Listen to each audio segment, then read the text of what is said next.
My name is Emily Peterson, and this is my story.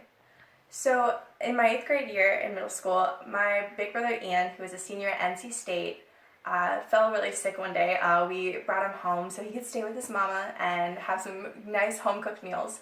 But one night he had a lot of trouble breathing, and they rushed him to the hospital, and they started doing a series of tests on him and trying to find out what was wrong. And I remember vividly coming home from dance one night and my parents sitting me down and saying, "Your brother has cancer."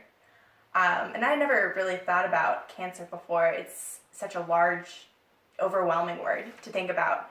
But all of a sudden, here I am faced with it, and my big brother, who is strong and crazy and very loving, all of a sudden you just are encountering him having cancer, and it was weird, honestly. And so we went through the next months of chemotherapy and all the doctor's appointments, him getting all these different treatments done, hoping to get the cancer out of him.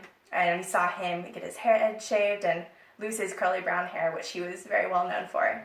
And then after 5 months, he developed some problems in his lungs that the doctors just didn't know how to resolve. And ultimately, on February 27th of 2013, Ian passed away, surrounded by his friends and family. So, Emily, what kind of impact has that losing your big brother had on your life? Actually, while Ian was still in the hospital, my big sister was planning for her wedding. We were very hopeful that Ian would be able to make it, but he passed away 3 days before we celebrated her and her marrying her husband, Kellen. So that was definitely a big impact. We missed him at her wedding, and we all wanted him to be able to be there and celebrate with us, but he was definitely remembered there. We also, as I went to high school, I started doing theater, which all of my siblings had done, but specifically I felt very connected to Ian there. And my freshman year, I got to do the musical curtains at my school, and the entire time I just kept thinking about Ian and how much he loved our theater teacher, Miss Winters, and just all the great things he had done on that stage. So it's just everywhere I go, everything I do, I see Ian in it, because he was just such a lively person and sort of outgoing, and everywhere he went, everything he did, he touched people and just did everything he did the best he could. Even this year, I think about in a couple months, I'm going to be graduating high school. I remember going and celebrating with him, sitting through that long, boring ceremony to see him get those cords and the freaking certificate. But I wish he could be there and watch me sit through the boring ceremony, because he needs to be able to sit through that, since I got to sit through his, and see me walk across the stage and get my diploma. So I wish he could be there, but I know he's in a better place. So talk to us a little bit about what this campaign is about for you. So my freshman year, as many of you may know, I did a fundraiser for the Leukemia and Lymphoma Society because my brother had lymphoma. Our goal was to raise $2,100, 21 being significant because that was at the age my brother passed away at. And our idea was, if we raised over $2,100, I would shave my head just like Ian had, and we were successful in raising over $5,000. But I wasn't really satisfied with that. I wanted there to be more and to be able to leave a greater impact. And so a couple months now back, church, they were talking about what kind of legacy we left in our workplace, at our schools, in our homes. What are we going to be remembered for? And I thought about that after that Sunday afternoon. I thought, what do I want to be remembered for? And I decided I wanted to be remembered as a person who served both her school and her community and was known for helping others.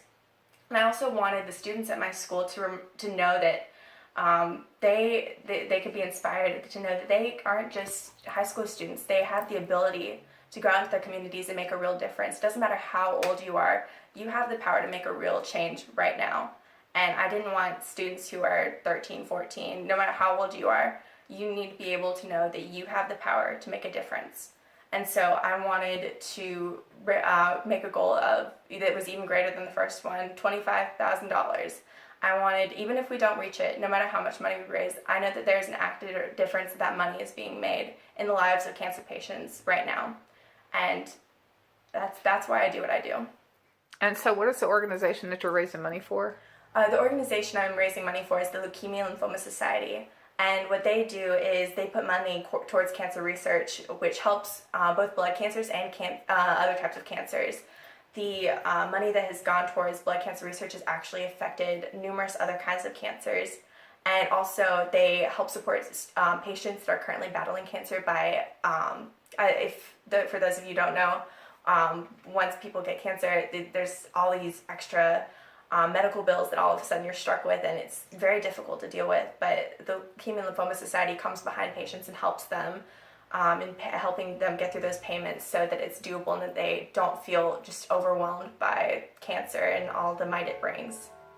And what kind of cancer did your brother have that relates back to what you're raising money for? Ian had lymphoma, and that's why we are connected with the Leukemia and Lymphoma Society and why they helped us the first time for the freshman year fundraiser. And because we know that your brother's looking down on you, so if you had any final things to say to Ian right now, what would you say? Probably tell him he's a stinker for missing out on my graduation, because I sat through yours, Ian. It's time for you to sit through mine.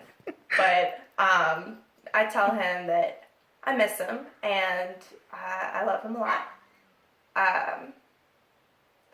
And I tell him that I can't wait to go swing dancing with him in heaven. So, yeah. Any last thoughts?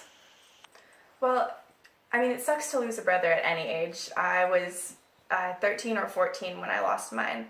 But it doesn't matter how old you are. It's terrible losing somebody you love.